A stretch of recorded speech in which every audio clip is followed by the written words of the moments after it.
Welcome to Zukkun Knows. Two people are born in two different countries. One gets free healthcare and college education, the other racks up debt just trying to survive.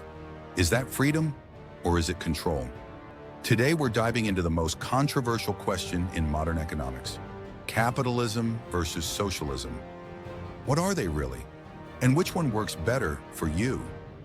1. What is capitalism really? Capitalism is an economic system where the means of production, like factories, businesses, and land, are privately owned. In capitalism, individuals or companies make goods and services to sell for profit. Prices are set by supply and demand, not by the government.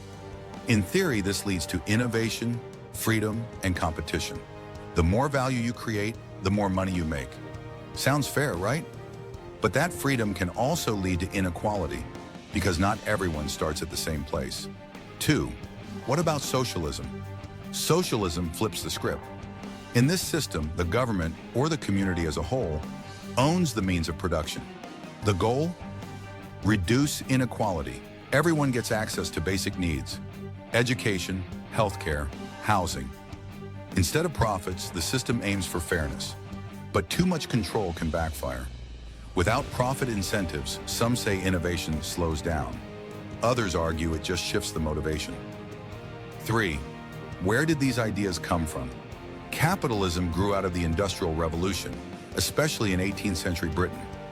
Adam Smith, often called the father of capitalism, believed that self-interest leads to collective good, what he called the invisible hand. Socialism, on the other hand, rose in response to capitalism's failures: child labor, extreme poverty, and unchecked greed. Think Karl Marx and Friedrich Engels, who believed capitalism would collapse and be replaced by worker-led societies. 4. Real-world examples. Pure capitalism and pure socialism don't exist in real life. Instead, we see mixes. The US is mostly capitalist, but has social programs like Medicare and Social Security. Scandinavian countries like Sweden or Norway are often called democratic socialist because they combine free markets with strong welfare systems. Then there's China, a one-party socialist state that uses capitalist markets to power its economy. The line between the two systems is blurrier than you think. The freedom debate capitalism promises freedom of choice. You can build a business, become rich, or buy what you want. Socialism promises freedom from fear. You won't go bankrupt from getting sick or lose your home if you lose your job.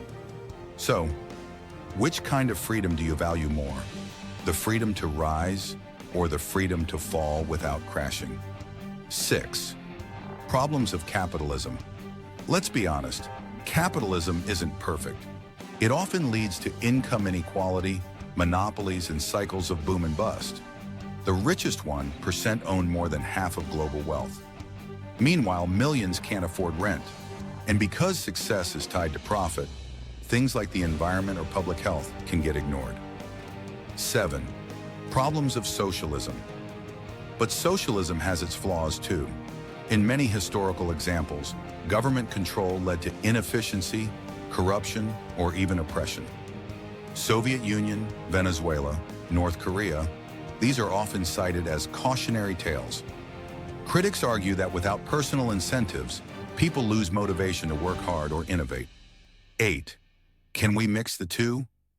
Actually, most countries already do.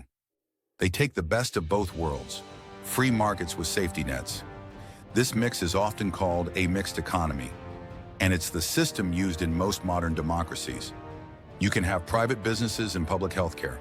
The real debate is about balance, not extremes. 9. So which one wins? There's no one-size-fits-all answer. In countries with strong institutions, a mix tends to work best. In unstable regimes, either system can fail. What matters more is how the system is managed, not just what it's called. So maybe the question isn't which is better, but what do we need right now?